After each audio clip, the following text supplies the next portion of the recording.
Evet, merhabalar size. Tarkan'la güzel bir müzikle açılış yapmak istedim. Hoş geldin Haziran diyoruz. Müzikle, coşkuyla, neşeyle, mutlu günler bizimle olsun inşallah. Evet, Haziran ayımız gerçekten çok hareketli başlıyor. Çok eğlenceli başlıyor. Özellikle hemen ayın başında bir ikizler yeni ayımız var.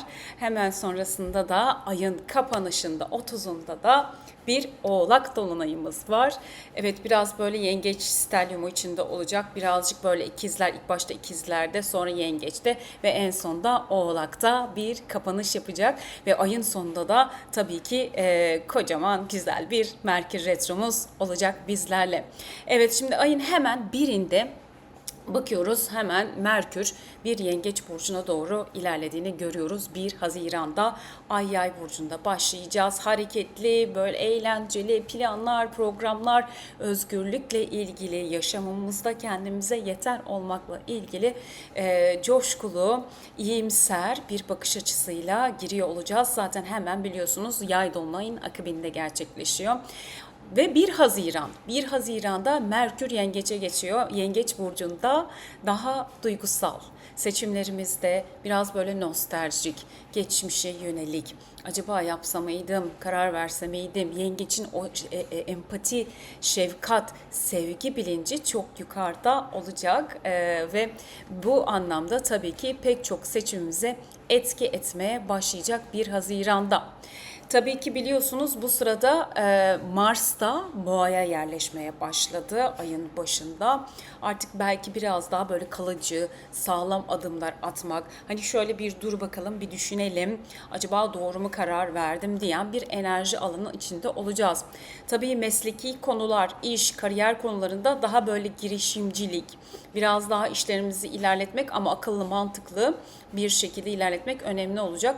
Tabii Merkür burada düşüncemizi sisteme alıyor. Acaba benim için uygun mu duygusal anlamda? Yeterli miyim?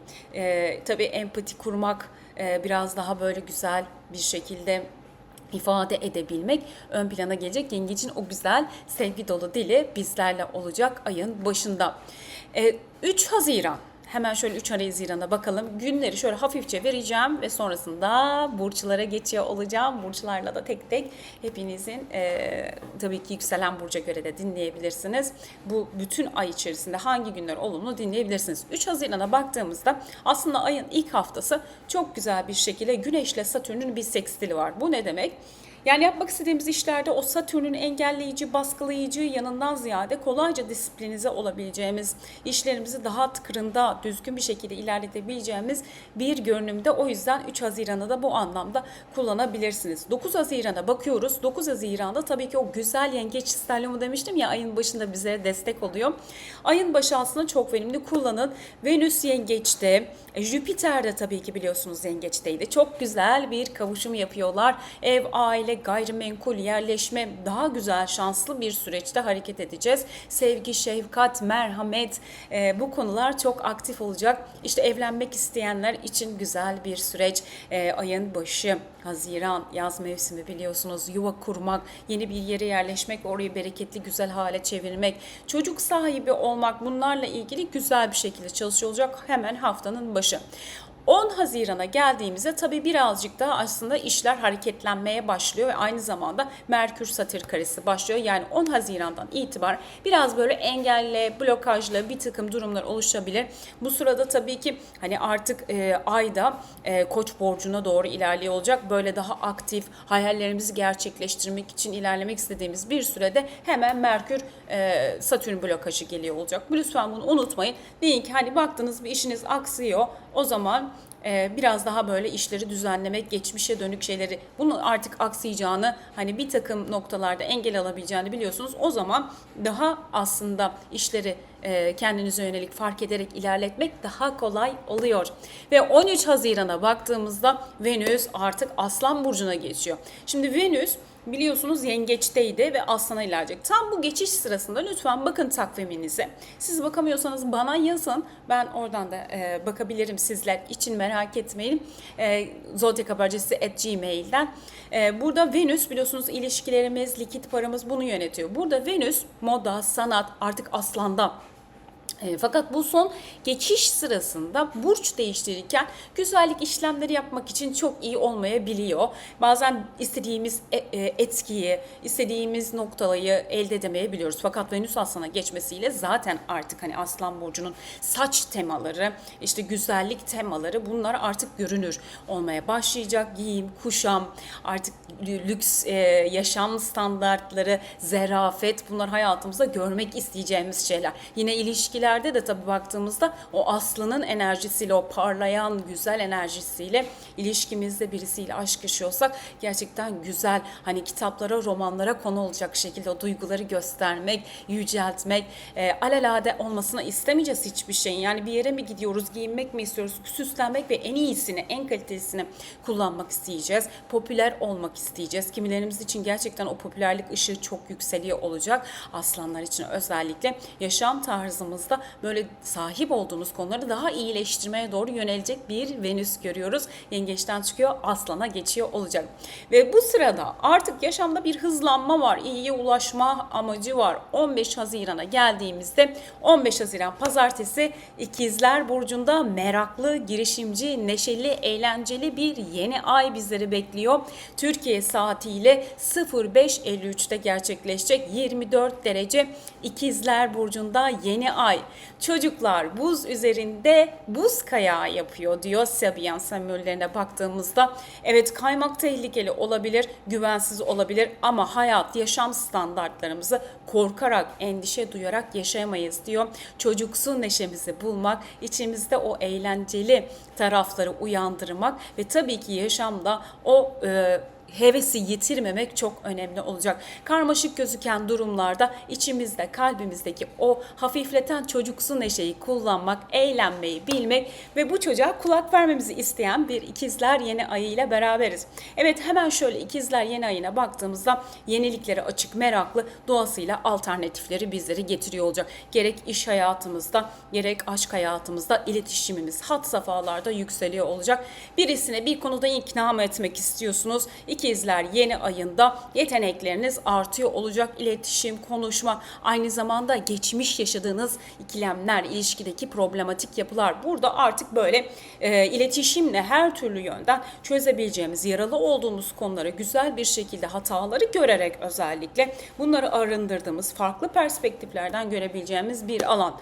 Ancak yeni imza atmak için çok uygun zamanlar değiller. Aslında evet hedefliyorsunuz ama böyle kararsızlık enerjisi de var burada. Çünkü burada Merkür Satürn'e biraz karelenme etkisi taşıyor. Acaba doğru mu yapıyorum, karar versem? Evet, buradaki o çocuksu neşeyi kullanmak, bunları denemek, keşifler içinde bulmak için çok güzel. Ve Uranüs de tabii ki ay düğümleriyle beraber etki yapacak, uyumlu görünümde olacak. Bir şey değiştirmek istiyorsan korkma, dene, bak. Geçmiş ve gelecek arasında köprü kurabilirsin diyor. Sıra dışı yeniliklere açık olacağın bir zaman. Evet, dene, bak. Belki senin için aslında uygun olan o değildi, başka bir konuydu diyecek Uranüs burada ve değişik noktalarda bize yaşamı deneyimlettirecek bir ikizler yeni ayı. Kimileri için farklı karşılaşmalar, değişik ortamlar, yeni yolculuklar, bu yolculuklarda tanışacağı kişileri getirebileceği gibi iş hayatını geliştirmek, farklı yönden ele almayı deneyimleyeceğimiz bir ikizler yeni ayı. Burada tabii ki ben kesinlikle bu yeniliği yapın, yapmayın diyemem. Burada bakacaksınız, hayatınızda değiştirmek istediğiniz noktaları deneyimleyeceksiniz. Fakat unutmayın, Merkür, yani bu yeni ayın yöneticisi Mars'la olumlu bir sekstil yapıyor. İlişkilerle ilgili aslında eyleme geçmekle ilgili çok hareketli olacak. Burada sabırla inşa etmek istediğiniz eylemleri şöyle bir dönüp bakın, vazgeçiyor muyum? Bir kalemde de atmamakta bence fayda var. Zaten ayın sonunda Merkür de tekrar retro yapıyor olacak. Evet, burada Alnilam ve El Nat sabit yıldızlarıyla kavuşuyormuş. Bunlar ikizler sabit yıldızları. Tabii ki burada mutluluğu aramak çok ön plana geliyor. Mutluluğu ararken kimileri için o duygu geçişi, ikizler çift karakterli ya, orada birden mutluluktan öfkeye geçiş gibi belki sinirsel durumlar bunları yaratabilir. Yine aşk ve ilişkiler anlamında da ikilemler oluşabilir. Bu kararsızlıklara dikkat etmek gerekiyor. Karar vermek ve ilerlemek önemli olacak. Yeni ayda para konularına bakalım. Birikim, yatırım, kazançlarınızı geliştirmek için harekete geç diyen bir ikizler yeni ayı. Tabii ki bu yeni aylar, dolunayları bekleyin lütfen. Sonrasında hareket etmekte daha fayda var. Dolunay ve yeni aylarda aslında çok hareket etmiyoruz. Burada bakıyoruz neyi arındırmamız gerekiyor, bize neler gösteriyor ve sonrasında emin olduktan sonra ilerliyoruz. Tabii bu para konusunda değişim getireceğini söyleyen bir yeni ay. Haritamıza göre değişiyor. Kimileri için parayı yükseltmek için bir takım yatırım kaynağı bulurken kimileri için de tabii ki para kaybı olabilir bu. Bu haritamıza göre farklı. Biz burada genel anlamda bakıyoruz. Evet, bu anlamda tabii ki paranızı geliştirmekte ilişki çok ön planda. İkizler ilişkidir, konuşmaktır, iletişimdir. Bol bol konuşmak, bağ kurmak, network kurmak. O anlamda paranızı yükseltebileceğini söyler.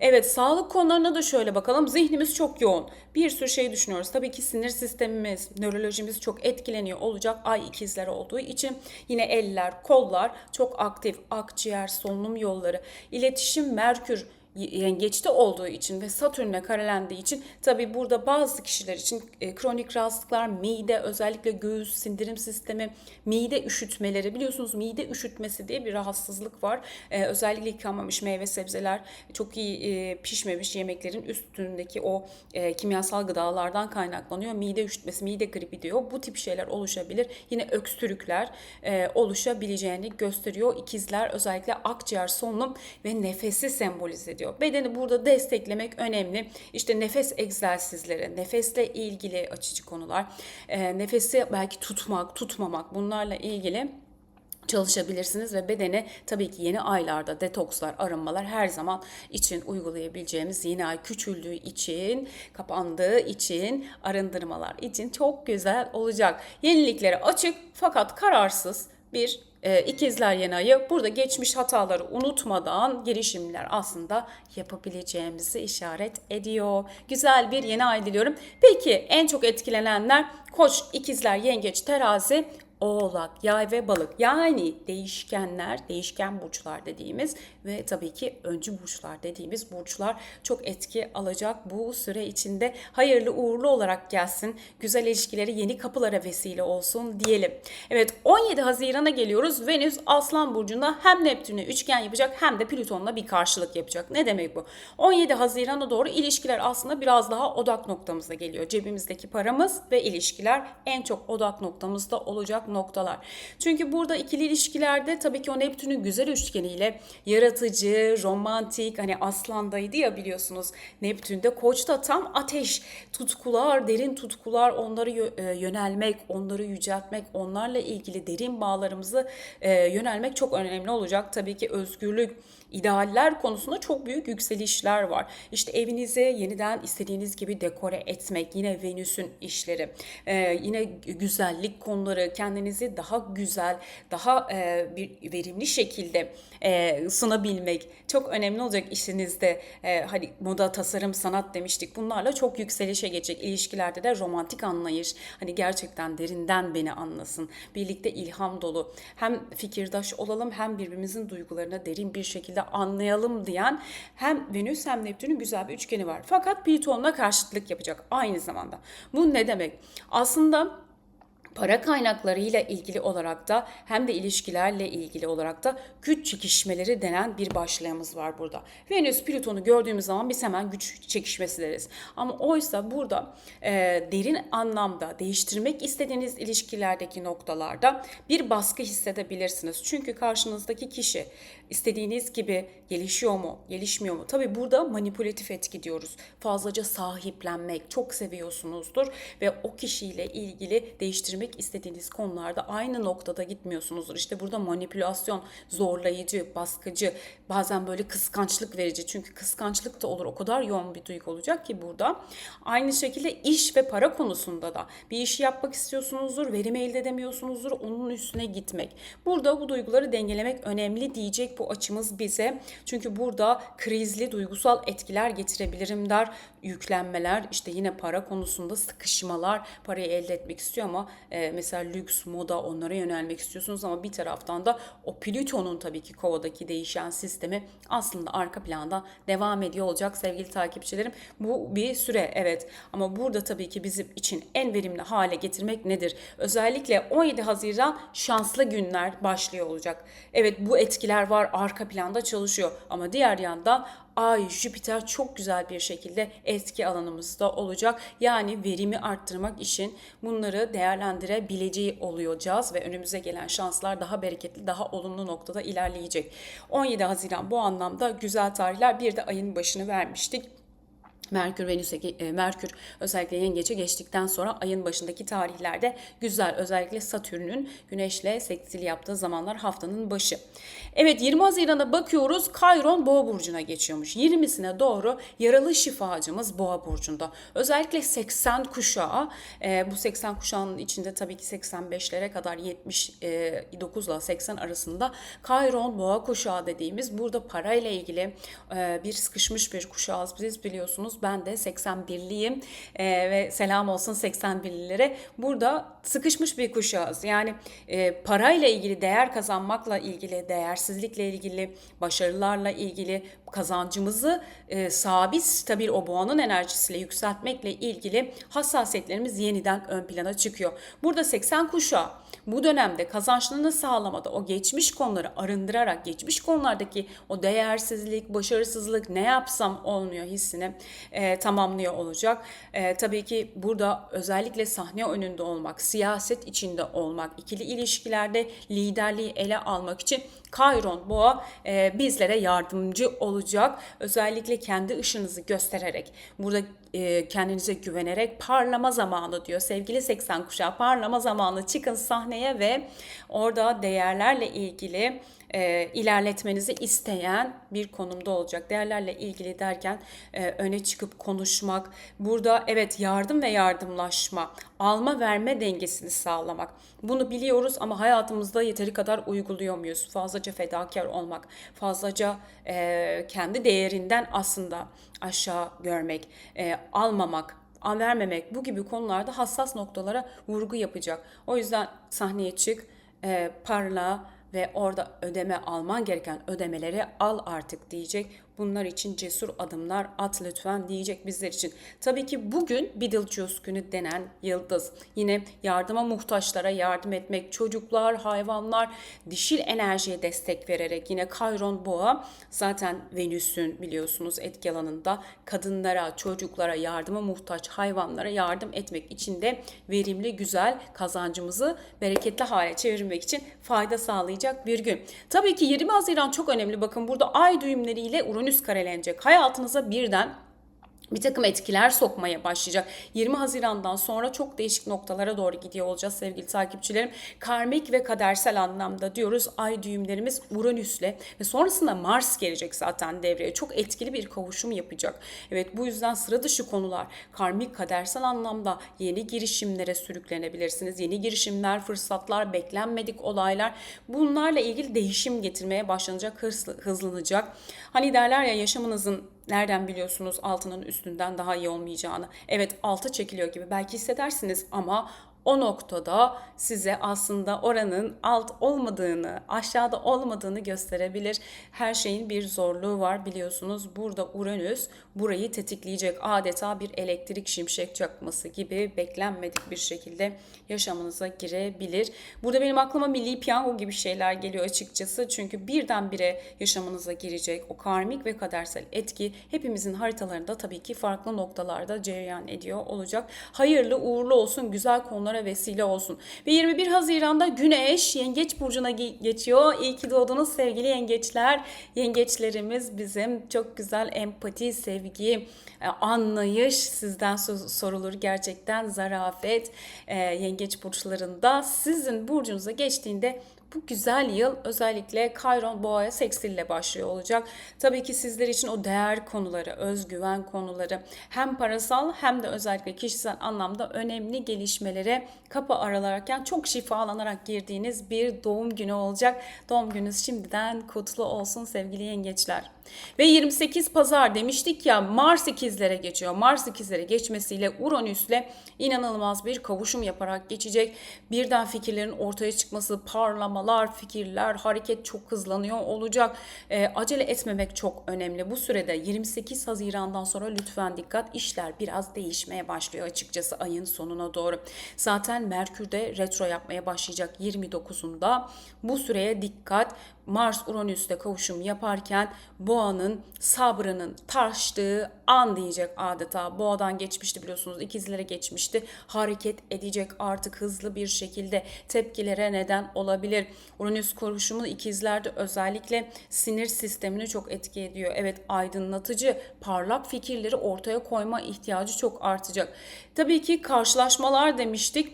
Özellikle ay düğümleriyle birlikte beklenmedik etkileri tetikleyebilir. Bu sürede lütfen kazalar, sakarlıklar, yaralanmalar, kişilerden aniden bize gelecek tepkilere karşı lütfen tedbirli olalım, uyanık olalım, farkında olalım. Kardeşlerle ilgili, tabii ki ikizler, kardeşler, yakın çevreyle ilgili en çok etki alanında olacak kişiler. Onlardan haberler gelebilir, onların gündemleri olabilir. Hayırlısıyla gelsin, aman diyelim kulağımızı çekelim, kötü bir şeyler olmasın. Ve 30 Haziran'a geldik. 30 Haziran Salı, Oğlak Dolunayı. Oğlak, gerçekçi Oğlak Dolunayı çok net bir şekilde yaşamımıza giriyor olacak. Türkiye saatiyle 02.56'da gelecek. Parayla ilgili çok konuşacak bir Oğlak Dolunayı 8 derecede yaşamımızda. Özellikle materyal değerler, parayı güvenceye almak, görev ve sorumluluklarımızı çok ön plana çıkartıyor. Disiplinle hedeflere odaklanmak çok ön planda. Evdeki kuşlar neşeyle şarkı söylüyor diyor. Sebyan sembolü 8 derecede mutluluğun sağlanması için kendi hayatımızda ve iş dünyamızda tatmin sağlayabilmek için gerçekçi olana yönelmek, burada uyumlu atmosfer yaratmak için, neşeli ruhu yükseltmek için gerçekçi, mantıklı değerleri ön plana getirecek. Yani maddi kaynakları güvenceye almak, burada kalıcı değerler inşa etmek için tabii ki çalışmak, disipline olmak, oğlan etkileri ciddi olmak, sorumlulukları yerine getirmek diyecek. Öyle hani neşe kolay sağlanmıyor aslında diyecek sevgili Oğlak. Burada Faces yıldızı, çok sevmiyoruz bu yıldızı. Okçuların gözü diyor. Burada aslında aynı zamanda çok çalışma, çok azim, odaklanma, işi gerçekleştirmek için mücadele gücümüzü yükseltecek bir Oğlak. Fakat doğası gereği çok sert. Yani burada aslında Faces facia diyor. Yani buraya tabii ki dikkat etmekte fayda var. Büyük savaşlar, dünya sürecinde özellikle büyük savaşları, yıkımları, toplulukları sembolize eden Oğlak Dolunay'ı birazcık gölgeli geliyor sanki adeta.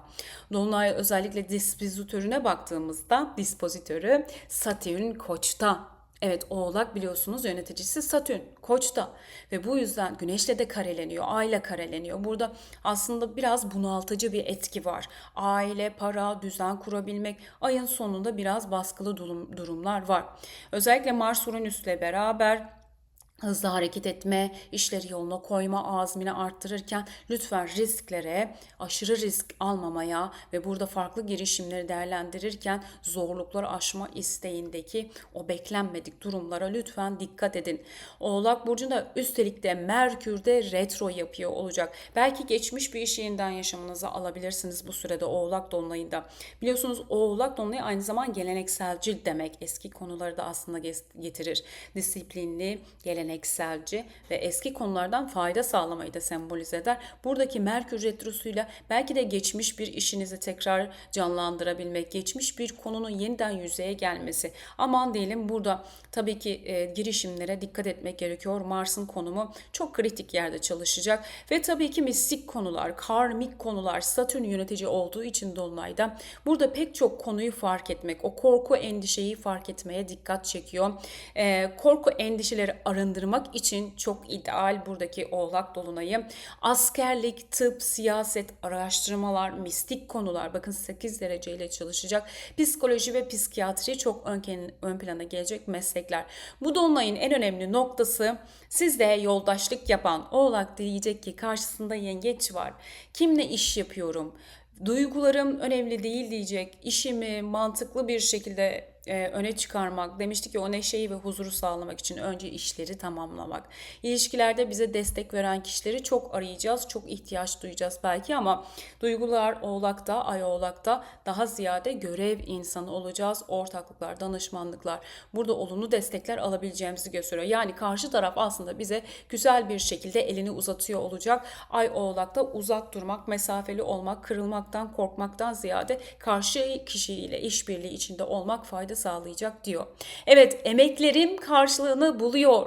Bolluk, başarı, bereket bana kolaylıkla geliyor diyoruz. Oğlak Dolunay'ında özellikle aşırı çalışma saatleri, aşırı mücadeleler, bunlara girmeden aslında net bir şekilde yaşamımızda disipline almamız gereken konuları, yaşamımızda özellikle kaçtığımız noktaları, sorumlulukları bizlere biraz getiriyor olacak. En çok etkilenen burçlar Koç, İkizler, Yengeç, Terazi, Oğlak, Yay ve Balık olacak.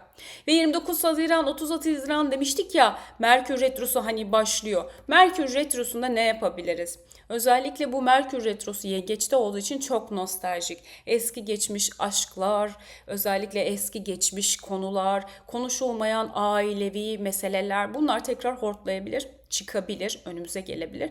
Burada tabii ki derin noktalarda çalışacak Merkür Retrosu. Bu farklı bir her Merkür Retrosu farklıdır. Bu Merkür Retrosu Yengeç'te ve sonrasında da zaten Plüton'da da bir de karşılığı var ileriki aylarda, size söyleyeyim.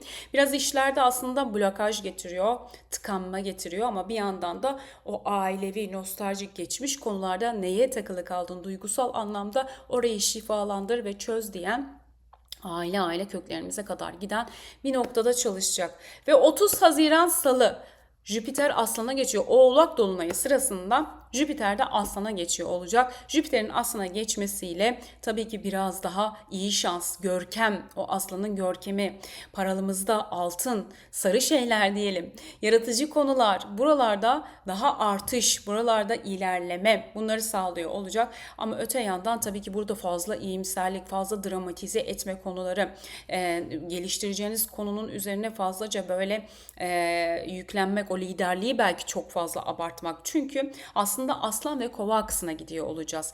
Krallar halk için çalışmalıdır. Yani bunu bireysel hayatımıza çevirdiğimizde evet, o görkem, yaşamımıza çekmek istediğimiz bolluk, bereket var ama neye yarayacak, kime yarayacak? Multimilyoner olabilirsiniz ama huzurunuz olmayabilir. Buradaki karşılıklı kişilerle paylaşımlar, onlar çok ön plana çıkmaya başlayacak ve tabii ki Jüpiter Aslan'a ele aldığımızda güvenimiz yükselecek. O biliyorsunuz Jüpiter uzun süredir Kayron, şimdi hemen bir geçecek, orada boğaya bir özgüven sarsılması yaşayacağız ama ay sonunda o özgüveni toparladığımız, iyiye, güzele, parlaklığa doğru kendimizi yükseltmek istediğimiz bir enerji getirmeye başlayacak. Bu çok güzel. Büyümeler, gelişmeler bu anlamda destekleyecek. Tabii ki para konularında çok ön plana çıkacak. Ayın sonuna doğru çok büyük noktalar bekliyorum açıkçası sevgili takipçilerim. Bunu da zaten Temmuz-Ağustos'ta anlatacağım ama benden şimdiden söylemesi, ekonominize çok dikkat edin. Lütfen tutun paranızı. Altın, bence Jüpiter Aslan'a geçiyor. Altınınızı tutmanız çok önemli olacak. Çok büyük açıklamalar bekliyorum açıkçası. Özellikle Ağustos çok enteresan bir ay. Şimdiden ben size söyleyeyim. Aslan Kova aksında en önemli şey paylaşmak. Işığımızı çevremizdeki insanlarla, kişilerle ortak alanda aslında o bereketi sağlayabilmek. Halk, kral, halk için çalışacak diyeceğiz. Güzel bir ay diliyorum. Evet, şimdi hemen şeyi dinleyebilirsiniz. Burcunuza göre bu genel yorumdu. Ve tabii ki bana yazabilirsiniz. Aynı zamanda her gün Instagram'da da burç yorumlarınızı yazıyorum. Kendim yazıyorum gerçekten. AI filan, tabii ki AI kullanılıyor. Onu yadsıyamayacağız. Fakat hepsini tek tek ben kendi yorumlarımı ekleyerek, düzenleyerek yapıyorum. Bunu söyleyen de gerçekten yalan söyler, derse ki AI ile çalışmıyorum. Herkes AI ile çalışıyor artık ve çalışmak da gerekiyor. Çünkü yaşamımızı hızlandırmak, kendimize de vakit, sevdiklerimize kendimize de vakit ayırmak lazım, öyle değil mi? Evet, güzel bir ay diliyorum. Şimdi tabii ki siz de Mezdeke ile Tarkan'la kapatabilirsiniz sonradan. Kendinizi lütfen mutlu edin. Kendinize zaman ayırın. Özellikle ikizler yeni ayında o içinizdeki çocuğun neşesini lütfen kaybetmeyin. Kocaman kalpler gönderiyorum. Beni izlediğiniz için çok teşekkürler. Yorumlarınız çok kıymetli. Çok mutlu oluyorum. Geri dönüş alınca havaya, boşa gitmemiş oluyor aslında. Sevgi ve selamlarımla görüşmek üzere.